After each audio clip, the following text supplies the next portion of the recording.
ಉದ್ಯೋಗಗಳನ್ನು ತಕ್ಷಣ ಭರ್ತಿ ಮಾಡಬೇಕು ಎಂದು ಸರ್ಕಾರದ ವಿರುದ್ಧ ಡಿವಿಪಿಯಿಂದ ಯುವ ಜನಾಕ್ರೋಶ ಹೋರಾಟ.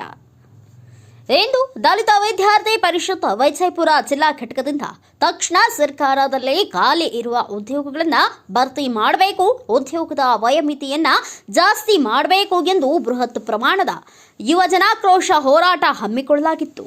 ಈ ಹೋರಾಟದಲ್ಲಿ ಸುಮಾರು 10,000ಕ್ಕಿಂತ ಹೆಚ್ಚು ವಿದ್ಯಾರ್ಥಿಗಳು ಸೇರಿ ನಗರದ ಅಂಬೇಡ್ಕರ್ ವೃತ್ತದವರೆಗೂ ರ್ಯಾಲಿ ಮೂಲಕ ಜಾಥಾ ಮಾಡಿ ಸಭೆ ನಡೆಸಲಾಯಿತು. ಡಿವಿಪಿ ಸಂಘಟನೆಯ ರಾಜ್ಯಾಧ್ಯಕ್ಷರಾದ ಶ್ರೀನಾಥ್ ಪೂಜಾರಿ ಅವರು ಮಾತನಾಡಿ, ನಾಡಿನಾದ್ಯಂತ ವಿದ್ಯಾರ್ಥಿ ಯುವ ಜನರ ನಿರುದ್ಯೋಗದ ಸಮಸ್ಯೆ ತೀವ್ರವಾಗಿದೆ.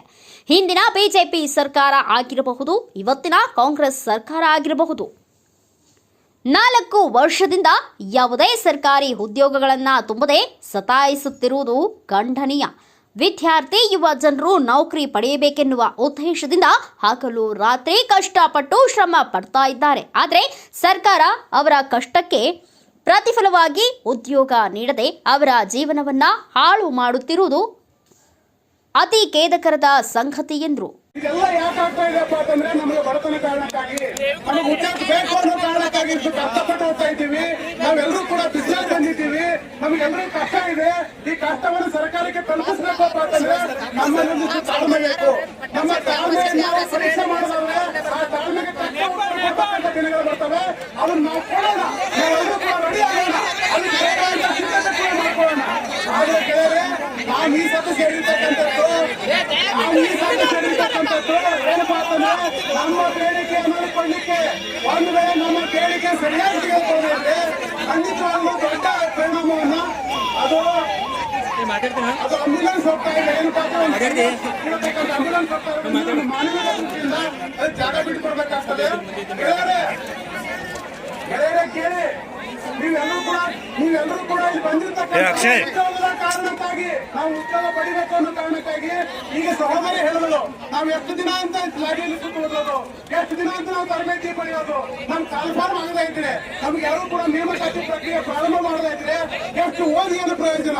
ಆ ಕಾರಣಕ್ಕಾಗಿ ಬಂಧುಗಳೇ, ಗೆಳೆಯರೇ, ನಾವೆಲ್ಲರೂ ಕೂಡ ಇವತ್ತು ಸೇರಿರ್ತಕ್ಕಂಥದ್ದು ಸರ್ಕಾರಕ್ಕೆ ಎಚ್ಚರಿಸಲು.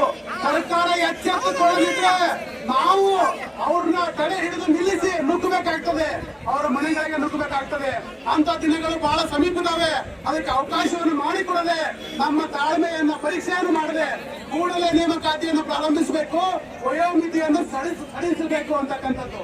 ವಯೋಮಿತಿಯನ್ನೇನೋ ನಿನ್ನೆ ಸ್ವಲ್ಪ ಸಡಿಲಿಕೆ ಮಾಡಿದ್ದಾರೆ, ಅದು ಸಡಿಲಿಕೆ ಅಲ್ಲ, ಸ್ವಲ್ಪ ರಿಲ್ಯಾಕ್ಸೇಷನ್. ಅದು ಒಂದೇ ನೇಮಕಾತಿಗೆ ಮಾತ್ರ ಅಂತ ಹೇಳಿದ್ದಾರೆ. ಆ ಒಂದೇ ನೇಮಕಾತಿ ಅಲ್ಲ, ಇನ್ನುಳಿದ ನೇಮಕಾತಿಗಳಿಗೂ ಕೂಡ ನೀವೇನಪ್ಪಾ ಅಂತಂದ್ರೆ ಸಡಿಲಿಕೆ ಮಾಡಬೇಕಾಗ್ತದೆ. ಅವೆಲ್ಲವನ್ನೂ ಕೂಡ ನಾವು ಮನವಿಯಲ್ಲಿ ಬರ್ತಿದ್ದೇವೆ. ಗೆಳೆಯರೇ, ನಾವಿಲ್ಲಿ ಸೇರಿರ್ತಕ್ಕಂಥದ್ದು ಕೇವಲ ಏನಪ್ಪಾ ಅಂತಂದ್ರೆ ನಮ್ಮ ಹಕ್ಕು ಪಡಲಿಕ್ಕೆ ಅಷ್ಟೇ ಅಲ್ಲ, ನಿಮ್ಮನ್ನು ಎಚ್ಚರಿಸಲಿಕ್ಕೂ ಕೂಡ. ನೀವು ಎಚ್ಚರಗೊಳ್ಳದಿದ್ರೆ ಖಂಡಿತವಾಗ್ಲೂ ಕೂಡ ನಾವು ನುಗ್ಗಬೇಕಾಗ್ತದೆ. ಅದಕ್ಕೆ ಅವಕಾಶ ಮಾಡಿಕೊಡದೆ ನೀವೆಲ್ಲರೂ ಕೂಡ ಮಾನವೀಯತೆಯಿಂದ ಅಥವಾ ನಿಮ್ಗೆ ಏನು ಮನುಷ್ಯತ್ವ ಅನ್ನೋದಿದ್ರೆ ಖಂಡಿತವಾಗ್ಲೂ ನಮ್ಮ ಮಾತು ಕೇಳ್ತೀರಿ. ಒಂದ್ ವೇಳೆ ನೀವು ಮನುಷ್ಯರೇ ಅಲ್ಲ ಅಂತಂದ್ರೆ ದನಗಳ ರೀತಿಯಲ್ಲಿ ಕೂಡ ನಾವು ಕೂಡ ನಿಮ್ಮನ್ನ ದನಗಳಿಗೆ ಹೆಂಗ್ ನಡೆಸ್ಕೊತಾರೋ ಹಂಗ್ ನಡೆಸ್ಕೊಳ್ಬೇಕಾಗ್ತದೆ. ನಮ್ಗೆ ಯಾವ ದೇಶದ ಏನಪ್ಪಾ ಅಂತಂದ್ರೆ ನಮ್ಮ ಅನುಕರಣೆ ಮಾಡಲ್ಲ. ನಮ್ಮ ದೇಶದಲ್ಲಿಯೂ ಕೂಡ ಹಲವಾರು ಪ್ರತಿಭಟಿಸಿದ್ದಾರೆ, ಹಲವಾರು ಕ್ರಾಂತಿಕಾರಿಗಳು ಉಟ್ಕೊಂಡಿದ್ದಾರೆ. ನಮ್ಮ ದೇಶದ ಕ್ರಾಂತಿಕಾರಿಗಳೇ ನಮಗೆ ಪ್ರೇರಣೆ. ನಮ್ಮ ದೇಶದ ಕ್ರಾಂತಿಕಾರಿಗಳ ಮಾರ್ಗವನ್ನು ಏನಾದ್ರು ನಾವು ಹಿಡಿದ್ರೆ ನೀವು ಯಾರು ಕೂಡ ಖುದ್ದು ಜಾಗದಲ್ಲಿ ಕುಲ್ಲಕ್ ಆಗಲ್ಲ. ನಾವೆಲ್ಲರೂ ಕೂಡ ಇವತ್ತಿನ ಮನವಿಯನ್ನ ಸರ್ಕಾರ ಎಚ್ಚರಿಸಲಿಕ್ಕೆ ಮನವಿ ಕೊಡ್ತೇವೆ ಹೊರತು ನಾವು ನಿಮ್ಮ ಹತ್ರ ಭಿಕ್ಷೆ ಕೇಳಲ್ಲ. ನೀವು ಎಚ್ಚರಗೊಳ್ರಿ, ಕೂಡಲೇ ನಿಮ್ಮ ಕಟ್ಟಿ ಪ್ರಕ್ರಿಯೆ ಪ್ರಾರಂಭಿಸಿ ಅಂತಕ್ಕಂಥದ್ದು.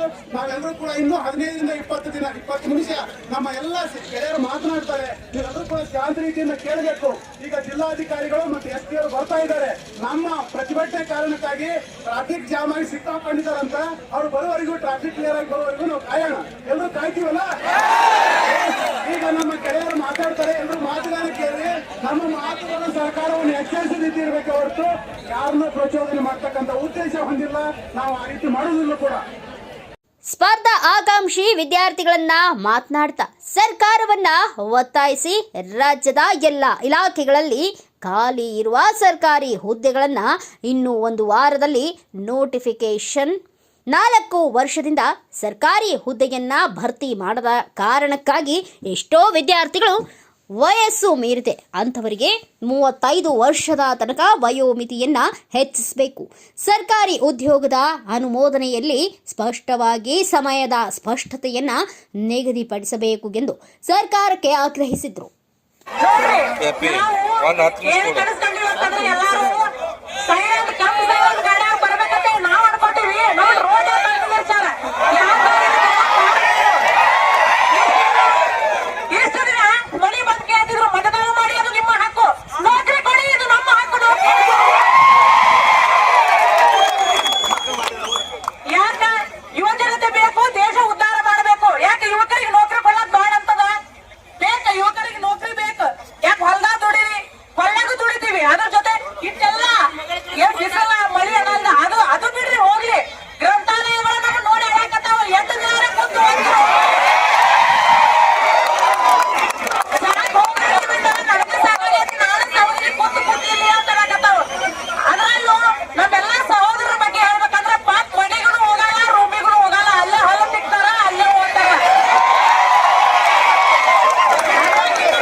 ನಮಸ್ಕಾರ ಮಾಡಿ ಮಾಡಿ ನಮಗ್ ಮತದಾನ ಮಾಡಿ ಯುವಕರೇ ನೀವು ಎಚ್ಚೆತ್ಕೊಳ್ಳಿ ಅಂತ ಹೇಳ್ತೀವಿ. ದಯವಿಟ್ಟು ಸರ್ಕಾರದವರು ನಿಮ್ಮಲ್ಲಿ ಕೇಳ್ಕೊತೀವಿ ಎಲ್ರಿಗೂ ನೋಡ್ರಿ, ಇದನ್ನ ನೋಡಿದ್ರೆ ಅನಿಸ್ತದ ನಾವು ಸುಮ್ ಗ್ರಂಥಾಲಯದ ಒಂದ್ 400 ಮಂದಿ 100 ಮಂದಿ ಕೂತು ಓದಲ್ಲ. ಇಲ್ಲಿ ಬರೀ ಇದಲ್ಲ, ಇಡೀ ಕರ್ನಾಟಕ ತುಂಬಾ ಎಲ್ಲಾ ಸ್ಪರ್ಧಾರ್ಥಿಗಳು ಹೊಸ ಹೊಸ ಕನಸು ಹೊತ್ತ ಕೂತಿದ್ದಾರೆ. ಅವರ ಕನಸುಗಳಿಗೆ ನೀವೆಲ್ಲ ನೀರ್ ಹಾಕಿ ಪೋಷಣೆ ಮಾಡಬೇಕಾದ ಅವಶ್ಯಕತೆ ಐತಿ. ನಮಗೆಲ್ಲ ಅದರ ಅನಿವಾರ್ಯತೆ ಐತಿ.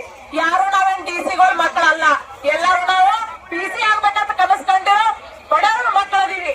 ನಮ್ಮ ತಂದೆ ತಾಯಿಗಳು ಕೇಳಿದ ತಕ್ಷಣ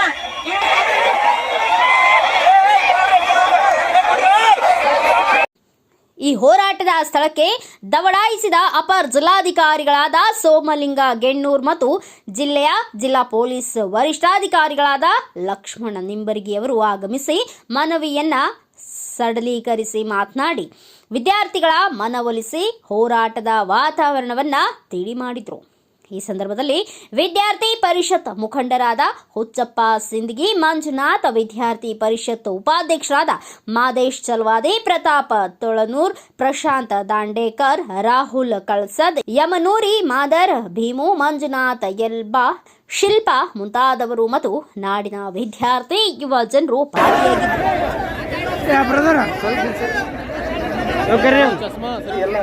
ಎಲ್ಲ ವಿದ್ಯಾರ್ಥಿನಿಯರಿಗೆ ನಮಸ್ಕಾರ. ಎಲ್ಲ ವಿದ್ಯಾರ್ಥಿಗಳು ಇಲ್ಲಿ ಮುಂಜಾನೆ ಪ್ರತಿಭಟನೆ ಮಾಡುತ್ತಾ ಇಲ್ಲಿ ನಾವು ಕುಳಿತಿದ್ದೀರಿ. ಮಾನ್ಯ SP ಸಾಹೇಬರು ಕೂಡ ಇವತ್ತು ಮಾನ್ಯ ಮುಖ್ಯಮಂತ್ರಿಗಳ ಸಭೆಗೆ ಹೋಗಬೇಕಾಗಿತ್ತು. ಇವತ್ತು ತಾವೆಲ್ಲ ಪ್ರತಿಭಟನೆ ನಿಮಿತ್ತ ಅವರು ಕೂಡ ಉಳ್ಕೊಂಡಿದ್ದಾರೆ. ಅಡಿಷನಲ್ SP ಅವರು ಮುಂಜಾನೆ 6 ಗಂಟೆಗೆ ಅವರು ಹೋಗಬೇಕಾಗಿತ್ತು. ಅವರು ಕೂಡ ಇವತ್ತು ತಮ್ಮ ಪ್ರತಿಭಟನೆಗಾಗಿ ಇಲ್ಲಿ ಉಳ್ಕೊಂಡಿದ್ದಾರೆ. ಹೀಗಾಗಿ ತಾವು ಏನು ನೇಮಕಾತಿ ಆಗಬೇಕು ಅನ್ನುವಂಥದ್ದು ಮನವಿಯನ್ನು ಕೊಡ್ತಾ ಇದ್ದೀರಿ, ಅದನ್ನು ನಾವು ಸರ್ಕಾರಕ್ಕೆ ಕಳಿಸಿಕೊಡ್ತಾ ಇದ್ದೀವಿ. ಈಗಾಗಲೇ ತಾವು ಪ್ರತಿಭಟನೆ ಮೂಲಕ ಇಲ್ಲಿ ಹಲವಾರು ಜನರಲ್ಲಿ ಮಾತಾಡಿದರೆ ಕೇಳಿದ್ದೀವಿ. ಶ್ರೀನಾಥ್ ಅವರು, ಪೂಜಾರಿ ಅವರ ನೇತೃತ್ವದಲ್ಲಿ ಇಲ್ಲಿ ಸಹಸ್ರಾರು ಸಂಖ್ಯೆಯಲ್ಲಿ ತಾವು ಭಾಗವಹಿಸಿದ್ರಿ. ಈಗಾಗಲೇ SP ಸಾಹೇಬರು ಜಿಲ್ಲಾ ಪ್ರತಿನಿಧಿಯಾಗಿ ಇವತ್ತು ನಮ್ಮ ಜಿಲ್ಲೆಗೆ ಜಿಲ್ಲಾಧಿಕಾರಿಗಳು ಮತ್ತು SP ಸಾಹೇಬರು ಆಧಾರ ಸ್ತಂಭಗಳಿದ್ದದ್ದು. ಮಾನ್ಯ SP ಸಾಹೇಬರೇ ಇಲ್ಲಿ ತಮ್ಮ ವೇದಿಕೆ ಬಂದಿದ್ದಾರೆ, ನಾನು ಕೂಡ ಬಂದಿದ್ದೀವಿ. ಇಡೀ ಎಲ್ಲ ಪೊಲೀಸ್ ಇಲಾಖೆಯು ಇಲ್ಲಿ ತಮ್ಮೊಂದಿಗೆ ಇದೆ. ಹೀಗಾಗಿ ಶಾಂತ ರೀತಿಯಿಂದ ಪ್ರತಿಭಟನೆ ಮಾಡಿದರೆ ಇಲ್ಲಿವರೆಗೂ ಮನವಿಯನ್ನು ನೀವು ಕೊಟ್ಟು ಇಲ್ಲಿವರೆಗೆ ಇದನ್ನು ಮುಕ್ತಾಯಗೊಳಿಸಬೇಕು ಅಂತ ಕೇಳ್ಕೊಳ್ತಾ ನಿಮ್ಮ ಮನವಿಯನ್ನು ನಾವು ಸರ್ಕಾರ ಕಳಿಸಿಕೊಡ್ತಾ ಇದ್ದೀವಿ. ದಯವಿಟ್ಟು ಯಾವುದೇ ಕಾನೂನನ್ನು ಕೈಗೆ ತೆಗೆದುಕೊಳ್ಳದೆ ಶಾಂತ ರೀತಿಯಿಂದ ತಾವು ಪ್ರತಿಭಟನೆ ಮಾಡ್ತಾ ಇದ್ದೀರಿ. ಇದನ್ನು ನಾವು ಸರ್ಕಾರಕ್ಕೆ ಕಳಿಸಿಕೊಡ್ತಾ ಇದ್ದೀವಿ.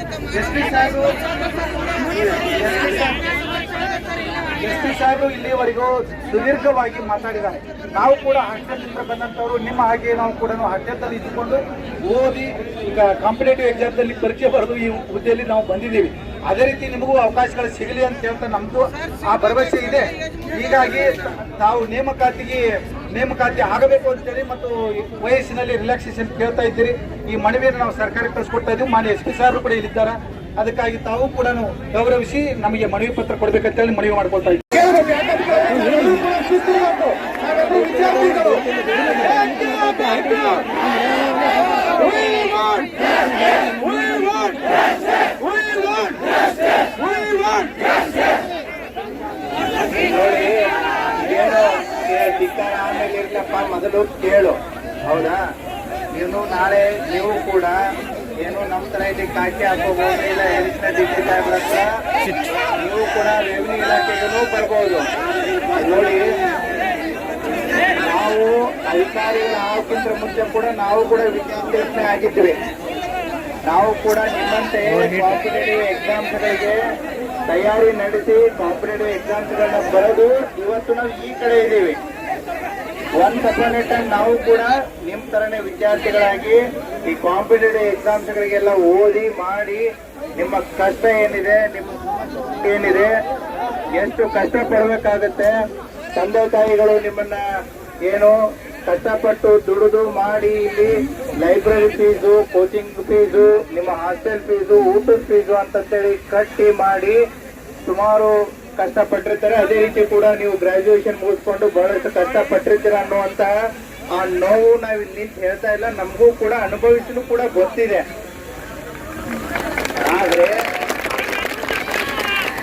ಆದ್ರೆ ಒಂದು ನಾವು ಅರ್ಥ ಮಾಡ್ಕೋಬೇಕು. ಯಾಕಂದ್ರೆ ನಾನು ವಿದ್ಯಾರ್ಥಿಯಾಗಿನೂ ಗೊತ್ತಿದೆ, ಲೆಕ್ಚರರ್ ಆಗಿಯೂ ಗೊತ್ತಿದೆ, ಇವತ್ತು ಪೊಲೀಸ್ ಅಧಿಕಾರಿಯಾಗಿನೂ ಗೊತ್ತಿದೆ. ನಾನು ಎಲ್ಲಾ ಹಂತಗಳನ್ನ ನೋಡಿದ್ದೀನಿ. ಈಗ ಏನ್ ನೀವು ಪ್ರತಿಭಟನೆ ಮಾಡ್ತಾ ಇದ್ರಿ, ನಾವು ಕೂಡ ಕಾಂಪಿಟೇಟಿವ್ ಎಕ್ಸಾಮ್ಸ್ ಓದ್ತಿರ್ಬೇಕಾದ್ರೆ ಈ ಸಿಸಾಟ್ ಇಂಟ್ರೊಡ್ಯೂಸ್ ಆಗಿತ್ತು. ನಿಮ್ಗೆ ಗೊತ್ತಿದೆ ಎಲ್ಲೋ ಗೊತ್ತಿಲ್ಲ. ಸಿವಿಲ್ ಸರ್ವಿಸ್ ಅಪ್ಟಿಟ್ಯೂಡ್ ಟೆಸ್ಟ್ ಈಗ KSಗೂ ಇದೆ, UPSCಗೂ ಇದೆ, ಎಲ್ಲ ಇದೆ. ಆ ಸಂದರ್ಭದಲ್ಲಿ ಗ್ರಾಮೀಣ ಭಾಗದ ವಿದ್ಯಾರ್ಥಿಗಳಿಗೆ ಮತ್ತೆ ರೀಜನಲ್ ಲ್ಯಾಂಗ್ವೇಜಸ್, ಉದಾಹರಣೆಗೆ ಕನ್ನಡ ಮಾಧ್ಯಮದಲ್ಲಿ ಕಲಿತಂತ ವಿದ್ಯಾರ್ಥಿಗಳಿಗೆ ಇದು ಸಮಸ್ಯೆ ಆಗ್ತಾ ಇದೆ ಅಂತೇಳಿ ಕೂಡ 2012, 13, 14 ಸಂದರ್ಭದಲ್ಲಿ ಇದೇ ರೀತಿ ವಿದ್ಯಾರ್ಥಿಗಳನ್ನು ಕೂಡ ಏನು ಪ್ರತಿಭಟನೆಯನ್ನ ಮಾಡುತ್ತೆ. ಆಮೇಲೆ ಸರ್ಕಾರ ಏಜ್ ರಿಲ್ಯಾಕ್ಸೇಷನ್ ಮತ್ತೆ ಏನೋ ನಿಮ್ಗೆ ಅಟೆಂಪ್ಟ್ಸ್ಗಳನ್ನ ಅವಕಾಶಗಳನ್ನ ಕೊಡುತ್ತೆ. ಈಗ ನೀವು ಕಳೆದ ನಿಮ್ಮ ಡಿಮ್ಯಾಂಡ್ಸ್ಗಳು ಈಗಾಗಲೇ ಸರ್ಕಾರದ ಗಮನಕ್ಕೆ ಬಂದಿದೆ. ಯಾಕಂದ್ರೆ ಧಾರವಾಡದಲ್ಲಿನೂ ಕೂಡ ಪ್ರತಿಭಟನೆ ಆಯ್ತು. ಕರ್ನಾಟಕದಲ್ಲಿ ಬೆಂಗಳೂರು ಬಿಟ್ರೆ ನೆಕ್ಸ್ಟ್ ಹೈಯೆಸ್ಟ್ ಕೋಚಿಂಗ್ ಇನ್ಸ್ಟಿಟ್ಯೂಷನ್ಸ್ ಇರೋದು ಎಲ್ಲಿ ಅಂತಂದ್ರೆ ಧಾರವಾಡ ಬಿಟ್ರೆ ಹೈಯೆಸ್ಟ್ ಇರೋದು ಬಿಜಾಪುರಮ್ಮ. ಸೊ ಇಲ್ಲಿ ಸುಮಾರು 4 ರಿಂದ 5 ಸಾವಿರ ಜನ ವಿದ್ಯಾರ್ಥಿಗಳು ವಿಜಯಪುರ ಸಿಟಿಯಲ್ಲಿ ಕೋಚಿಂಗ್ ಇದ್ದೋರ್ನ ಮತ್ತೆ ಕೋಚಿಂಗ್ ಮುಗಿಸ್ಕೊಂಡು ಓದೋರ ಸಂಖ್ಯೆ ಸುಮಾರು 5,000 ಸಂಖ್ಯೆ ನಮ್ಮ ವಿಜಯಪುರ ಸಿಟಿಯಲ್ಲಿದೆ. ಇವತ್ತೇನು ನೀವು ಸಾವಿರಾರು ಜನ ವಿದ್ಯಾರ್ಥಿಗಳು ಇಲ್ಲಿ ಸೇರಿದ್ದೀರಾ, ನಿಮ್ಗೆ ಕಳೆದ 2 ವರ್ಷದಿಂದ ಯಾವುದೇ ರಿಕ್ರೂಟ್ಮೆಂಟ್ ಆಗಿಲ್ಲ. ನಮಗೆ ಆಗ್ಲಿ ನಿಮ್ಮ ಡಿಮ್ಯಾಂಡ್ ಏನಿದೆ, ಈಗಾಗಲೇ ಸರ್ಕಾರ ನಿನ್ನೆನೆ ಕೂಡ ನಿಮಗೆ ಒಂದು ನ್ಯೂಸ್ ಬಂದಾಗಿದೆ. ಏನು ಅಂತಂತಂದ್ರೆ, ಒಂದ್ ನಿಮಿಷ ಕೇಳಿ ಪೂರ್ತಿ. ನಿಮ್ಮ ಡಿಮ್ಯಾಂಡ್ಗಳು 10 ಇರ್ಬೋದು.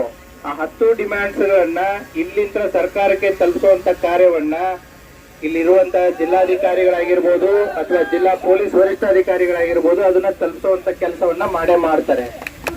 ಈಗಾಗಲೇ ಆ ನಿಟ್ಟಿನಲ್ಲಿ ಸರ್ಕಾರ ನಿನ್ನೆ 3 ವರ್ಷ ಏಜ್ ರಿಲ್ಯಾಕ್ಸೇಷನ್ ಅನ್ನ ಕೊಟ್ಟಿರೋದು ಕೂಡ ನೀವು ಪತ್ರಿಕೆಗಳಲ್ಲಿ ಮಾಧ್ಯಮಗಳಲ್ಲಿ ಬಂದಿದ್ದನ್ನ ನೋಡಿದೀರಾ. ವಿದ್ಯಾರ್ಥಿಗಳಿಗೆ ಅದನ್ನ ಕರೆಕ್ಟ್ ನಿಮ್ದೇನಿವತ್ತು ಮನವಿ ಪತ್ರ ಕೊಡ್ತೀರಾ, ಮನವಿ ಪತ್ರವನ್ನ ಸರ್ಕಾರಕ್ಕೆ ಕಳಿಸುವಂತ ಜವಾಬ್ದಾರಿ ಜಿಲ್ಲಾಡಳಿತ ಮಾಡುತ್ತೆ.